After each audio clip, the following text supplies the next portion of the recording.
We are back. We're talking about Survivor Series. We're talking about the good. Now, Shinsuke's entrance has aura, and it's really cool. Mm-hmm. And this was 100% the right call. Yep, it was. Shinsuke had to win. LA Knight was a great champion. He was so popular because he beat pretty much the most hated person on the roster, Logan Paul. He had a great reign with it. But I think Nakamura needed that credibility. I think back. so too. So him winning, even in the way that he did, was so good. Mm-hmm. This is a great time for him. And I mean, people say, oh, he should be in the main event. This is a great way to get him back into the swing of things. Yeah. He hasn't had a televised match since April. Yeah. It's been a long time. They need to kind of reform the character, see how the character works, and then move him up the roster. Also, now that frees up LA Knight for, assuming that there is going to be a potential rematch at Saturday night's main event. Yep. That sets him up in a good position for the Rumble, which I think he needs a title off of him if we consider him to even have a chance at the Rumble. And yeah, that's a really good point. If Nakamura is not going to win the Rumble, might as well defend the United States champion there. Right. Do something put really LA cool there. Put LA Knight in a good position at the Rumble too. Yep, because he's going to be a very popular favorite. Yep, he could win. He could be. I mean, I don't know. I could definitely see LA Knight winning the Rumble and facing. I have no fucking idea who would he be facing. I don't know either. But anyways, that's kind of what my working theory is. Yeah, but I did like this match too. This was a good match. This was excellent. It was. This was the sleeper. This was the sleeper banger. I'm going to say this. Ludwig Kaiser impressed the hell out of me. He is really coming into his own. Yeah, Sheamus is he's on a different level right now. Braun Breaker is fantastic. He's such a fantastic competitor. And hell, if Braun Breaker drops the Intercontinental, I could feasibly see him winning the Rumble too. Mm-hmm. And I think Sheamus needs to win the Intercontinental Championship. He does. He needs to get that Grand Slam. Yep. He and John Cena both need to get that Grand Slam. And I think they both need the Intercontinental Champion. I could definitely see a all or nothing, Sheamus beating, or title versus career, Sheamus Braun at Rumble, Sheamus beats Braun, Sheamus John Cena for the Intercontinental Champion at WrestleMania. That would be a good WrestleMania match. That would be awesome. That would be great. And Ludwig Kaiser can 100% win it another day. Yeah, he has so much left. Oh God, in his career. Oh yeah, he's such a reliable worker. Yeah, he's fantastic. He is just coming into his own. He is finally coming into his own as someone other than as a singles, not just with the tag team. Because remember with Giovanni Vinci, no idea why that guy keeps disappearing. But this was a very good match. I really enjoyed it. This was a great match. I would say one of the stronger War Games that I've seen. Yeah.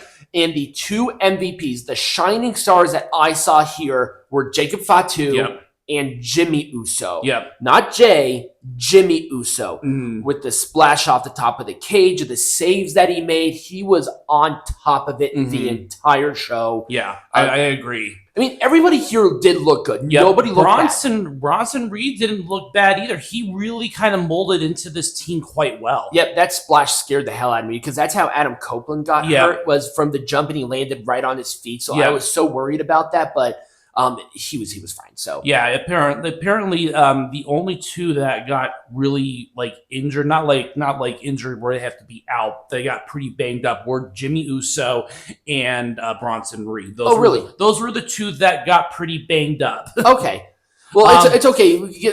Give them a little bit of a break off the TV for 1 or 2 weeks. They'll be fine. Yep. Jacob Fatu just impressed the hell out of me too. You look like a freaking monster. Oh yeah, but I mean everybody here did a very good job. Even Tamatonga and Tongaloa, they were definitely great supporting, but they were supporting. They were. I'll talk about it later. But with the positives, I couldn't really think of any other positives off the top of my head. We do have to talk about the negatives. Let's talk about the negatives. I hate saying this. I do, because I know the weirdos are going to say that I'm a sexist pig, but the women's... This was the worst match of the night. By a mile. I heard some audibles. It was a mess. I mean, there's going to be enough content in just this match to fill a Botchamania episode. Oh, God, yes. Now, I'm not saying that everything was bad. Iyo Sky was great here. Tiffany Stratton was definitely a great shining star. It started to pick up later. I love the spot with the distraction where Iyo was spraying the fire extinguisher and Rhea snuck up and handcuffed Raquel Rodriguez. I didn't see it. The ending was good. Yep. But this one had the weakest story going into it too, which we have to keep in mind. That I talked about that. That this was really lacking. It was a very weak story. If it were me, I would have replaced this War Games match with 2 women's matches, just 2 women's matches, presumably for titles. Yep. But again, we really need to build some new star power because I feel like it's kind of getting into a rut again, the main event scene for the women's, which, is understandable because of the time of year that we're in. But, if we want to go into WrestleMania season strong, this was not the match to do. The Rumble will really open that up, I think. I'm not necessarily worried about that. It's just kind of in a weird area of, downtime because the road to WrestleMania is right around the corner. Yeah. So we just really have to wait on this to really sort of break out. But this was by far the weakest. It was. Those chair shots were strange. Yeah. I heard audible throughout the entire match. Yeah. And it did pick up at the end there. It did. But, man, it was a rough ride getting to that point. I mean, God, it was a shit show riding up to that moment. But, it was, again, at the end of the day, it was still a satisfying moment. It was. See Liv Morgan just laid out like that. Yep. Anyways, moving on. This was weird. It was. They had a great match at SummerSlam, and this one fell flat. It did. Well, because they did the same exact thing they did at SummerSlam. It's like, hello, I thought that we kind of moved past this. Yeah, with the Finn Balor interference, we already had it. Why drag it out any more than it has to? We don't need it again. We really don't. And now what are you going to do? Damian and Finn at Mania? We got the match already. I mean, let's just move on. Exactly. It's stupid. It is. It's like, I just don't understand why they did this.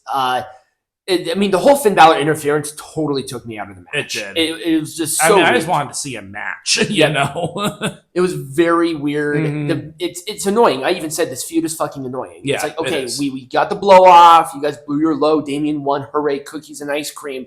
He moved on back to the world champion because he's like, let me get this monkey off my back, go back to the world champion. Yeah. Then he's going to go back again. It's like, come on. Yeah.